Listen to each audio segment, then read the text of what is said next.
মোশাররফ করিমের জন্ম ১৯৮০ সালের ২২ আগস্ট বরিশাল জেলার বাবুগঞ্জ উপজেলায়। ছোটবেলা থেকেই পড়াশোনার পাশাপাশি অভিনয়ের প্রতি তারে ছিল প্রবল আগ্রহ। স্কুল এবং কলেজে বিভিন্ন সাংস্কৃতিক অনুষ্ঠানে তিনি নিয়মিত অভিনয় করতেন। ২০০০ সালে তিনি পড়াশোনার জন্য ঢাকায় আসেন এবং একটি নাটকের দলে যোগ দেন। সেখান থেকেই তার অভিনয় জীবনের শুরু। মোশাররফ করিমের জন্ম ১৯৭১ সালের ২২ আগস্ট বরিশালের গৌরনদী উপজেলার পিঙ্গলাকাঠি গ্রামে। ছোটবেলাতেই মঞ্চ নাটকের প্রতি ভালোবাসা জন্মায়। স্কুল থিয়েটারে অভিনয় করতেন, আর সেখান থেকেই শুরু হয় স্বপ্নের পথ চলা। ১৯৮৬ সালে মাধ্যমিক পাশ করার পর যোগ দেন নাট্যকেন্দ্রে। ১৬ বছর ধরে থিয়েটারের মঞ্চে একের পর এক চরিত্রে অভিনয় করে তিনি গড়ে তুলেছিলেন নিজের অভিনয়ের বুনিয়াদ। ১৯৯৯ সালে প্রথমবার টেলিভিশনে অভিনয় করেন অতিথি নামের এক পর্বের নাটকে। কিন্তু তখনও কেউ জানত না এই মানুষটি হয়ে উঠবেন বাংলার হাসির রাজা। ২০০৪ সাল থেকে তার অভিনয়ের ধারা বদলে দেয় টিভি নাটকের জগৎ।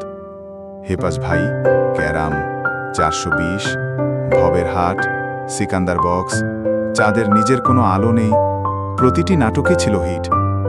তার সংলাপ, অভিব্যক্তি আর স্বাভাবিকতা দর্শকদের মন্ত্রমুগ্ধ করে রাখে।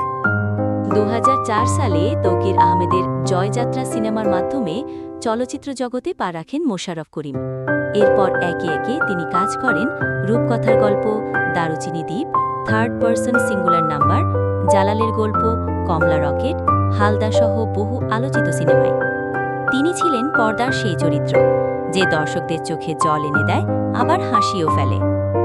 ২০২১ সালে মহানগর ওয়েব সিরিজে ওসি হারুন চরিত্রে তার অনবদ্য অভিনয় জয় করে নেয় কোটি দর্শকের মন। ডিজিটাল প্ল্যাটফর্মে তিনি আরও একবার প্রমাণ করেন তিনি যুগের সেরা অভিনয়শিল্পীদের একজন। তিনি পেয়েছেন বহু পুরস্কার ও সম্মান। মেরিল প্রথম আলো অ্যাওয়ার্ডস থেকে শুরু করে আন্তর্জাতিক ফেস্টিভ্যালে জালালের গল্প ছবিতে অভিনয়ের জন্য পেয়েছেন শ্রেষ্ঠ অভিনেতার পুরস্কার। কিন্তু পুরস্কারের থেকেও বড় তার প্রাপ্তি মানুষের ভালোবাসা।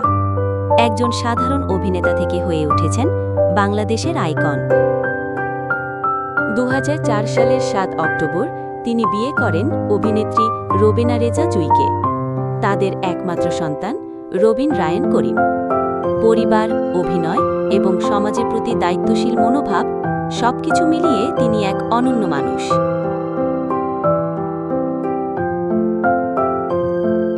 মোশাররফ করিম কেবল একজন অভিনেতা নন, তিনি আমাদের সমাজ, সংস্কৃতি আর আত্মার প্রতিচ্ছবি।